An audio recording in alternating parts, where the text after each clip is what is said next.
Bonjour, bienvenue chez SNCF Immobilier. 2019, une année particulièrement riche et fertile en événements dans les trois grands domaines d'activité qui sont les nôtres. Dans la partie gestion et optimisation de l'immobilier du groupe SNCF, nous jouons véritablement un rôle de business partner de l'ensemble des activités en accompagnant la transformation du groupe qui va connaître une évolution majeure en 2020 avec en particulier l'ouverture à la concurrence. Et pour prendre cet exemple, SNCF Immobilier se préoccupe, accompagne la montée en performance de la direction du matériel qui va se doter dans les prochains mois de 3 nouvelles usines 4.0 à Romilly, Vénissieux, ALM, des technicentres que je vous invite maintenant à découvrir en images.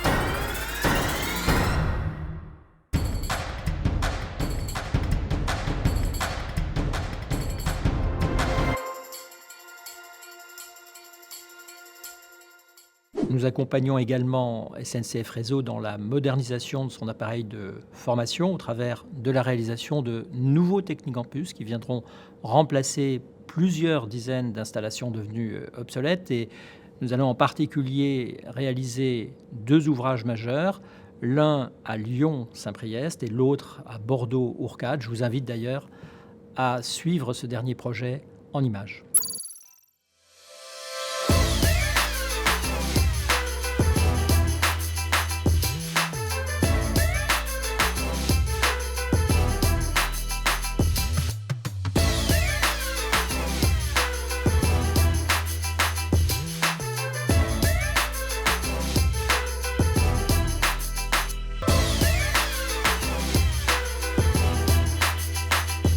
Dans le domaine du bureau, de l'environnement tertiaire de travail, nous avons inauguré, après l'avoir aménagé, le nouveau campus tertiaire de la direction TER d'Occitanie, un espace de travail totalement transformé, tant à Toulouse qu'à Montpellier, qui permet aux nouvelles équipes de travailler différemment, de mieux coller à leurs projets d'entreprise et de donner surtout à nos collègues et collaborateurs un environnement de travail beaucoup plus qualitatif, beaucoup plus ouvert, beaucoup plus flexible également. Un campus qui a rencontré un vif succès auprès de ses utilisateurs, de ses nouveaux occupants, mais aussi du directeur régional Jacques Rascol qui nous en parle avec passion.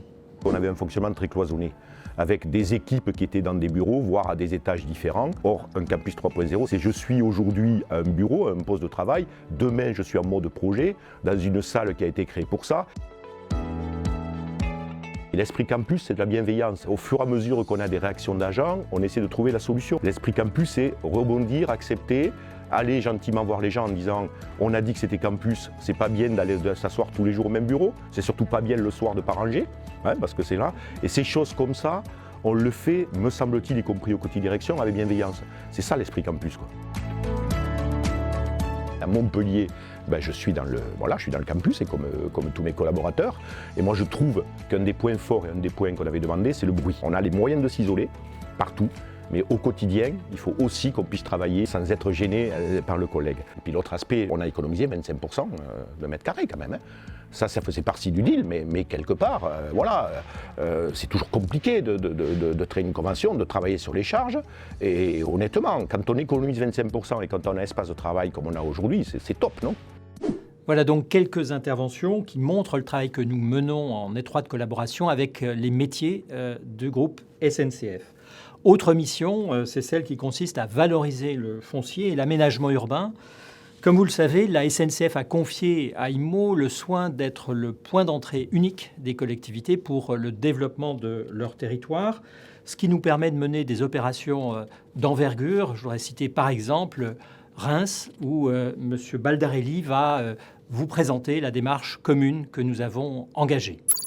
Les relations avec SNCF Immobilier ont commencé en tout début du mandat actuel, donc en 2014 et plus intensément en 2015. Dans le cadre du projet de l'actuelle municipalité, la reconversion de la friche Cernam, qui est à proximité des Halles du Boulingrin, était un des grands enjeux de mandat pour pouvoir y étendre le centre-ville de Reims et pouvoir y implanter notamment les grands équipements municipaux et communautaires, le complexe écoludique et la grande salle événementielle. Aujourd'hui, les collectivités ont besoin de reconquérir leurs friches. Et les friches ferroviaires sont des objets extrêmement importants puisque souvent elles sont positionnées en centre-ville. On le voit à Reims, c'est le cas. La voie ferrée et la gare centre-ville est au centre de la ville. Et donc autour de cette gare, on a un foncier important. C'est le cas de la friche Cernam, 7 hectares. À 5 minutes à pied de l'hôtel de ville, on est enfin véritablement en cœur de ville, et donc on n'a pas le choix que de penser la reconquête de ces friches. Le secteur du Tripostal, lui pour le coup, il est véritablement en proximité immédiate de la gare, hein. On est sur le foncier de la gare, donc on a besoin conjointement de mobiliser ce foncier pour pouvoir densifier les centres urbains, les reconvertir, éviter qu'on ait des coupures urbaines qui nuisent au projet urbain.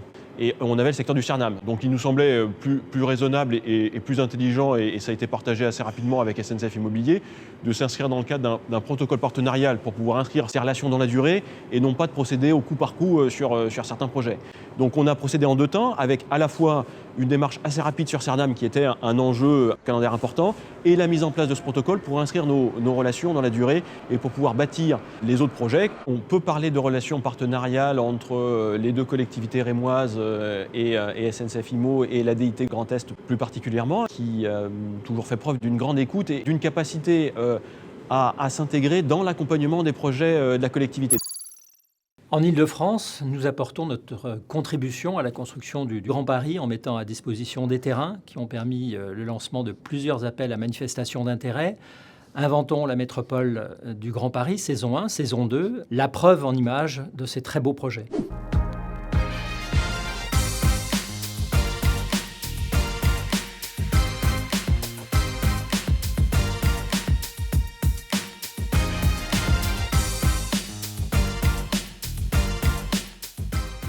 Avec notre filiale Espace Ferroviaire, nous avançons maintenant à grands pas dans la réalisation de nos projets stratégiques. Fadia Karam, sa directrice générale, viendra nous en parler plus précisément, mais je voudrais dire dès à présent que je suis très fier de l'avancement de chantiers particulièrement complexes qui nécessitent un engagement très fort des équipes et puis une interface avec les territoires particulièrement délicate. Enfin, dans le domaine de la valorisation, il s'agit aussi de valoriser des espaces qui sont inutilisés pendant quelques mois, quelques années, et c'est dans cet esprit que nous avons lancé il y a quelques années maintenant l'urbanisme transitoire, une nouvelle manière de construire la ville, d'occuper les espaces avec, pour la SNCF et SNCF Immobilier, un franc succès. On a ouvert une quinzaine de sites depuis maintenant 3 ans et demi. Et surtout, nous avons accompagné plus de 3 millions de visiteurs qui sont venus se distraire, travailler, débattre dans nos lieux. Une manière finalement d'amorcer la reconquête urbaine dans des milieux souvent industriels, enclavés, des lieux aussi de débat, de production de la ville, d'imagination aussi, de nouvelles manières de vivre et de travailler ensemble. Troisième axe de notre stratégie, c'est le logement. Alors, le premier rôle de la SNCF, c'est de mettre à disposition de promoteurs, de bailleurs sociaux, des terrains qui ne lui sont plus utiles. Et dans le cadre d'un protocole qui avait été signé avec les pouvoirs publics en 2014, nous avons produit en quelque sorte plus de 16 000 logements, dont 40% de logements sociaux. C'est une belle expérience qui a surpris tous nos partenaires, qui ont été impressionnés par l'engagement de la SNCF. Et à la demande du ministre de Normandie, nous allons renouveler ce protocole et nous signerons un nouvel accord dans les prochaines semaines avec le ministre. De son côté, le groupe SNCF, au travers de sa filiale, de sa holding ICF Habitat, est aussi un bailleur social, un intervenant de premier rang dans le monde HLM. Il réalisera cette année 1500 logements neufs environ, et l'engagement que nous avons pris pour les 10 prochaines années, c'est de réaliser 17 000 logements et d'en rénover un nombre équivalent. Donc un très bel effort, un très gros effort au profit principalement des cheminots. Au-delà de notre rôle de maître d'ouvrage, nous apportons également, aux côtés des directions des ressources humaines de la SNCF en Île-de-France, une offre de service qu'on a appelée la garantie logement, en association étroite avec l'association PARM, dont nous sommes partenaires et qui gère des foyers pour jeunes travailleurs. Là aussi, c'est un effort qui va se traduire par plusieurs centaines de jeunes agents nouvellement arrivés en Île-de-France qui vont pouvoir trouver, en même temps que leur emploi, un logement. Voilà une présentation des activités de SNCF Immobilier pour 2019. Je voudrais dire à cet instant notre fierté d'être en accompagnement de la transformation du groupe SNCF, mais aussi des territoires dans lesquels nous évoluons, et dire également notre reconnaissance vis-à-vis de nos partenaires et de nos clients internes.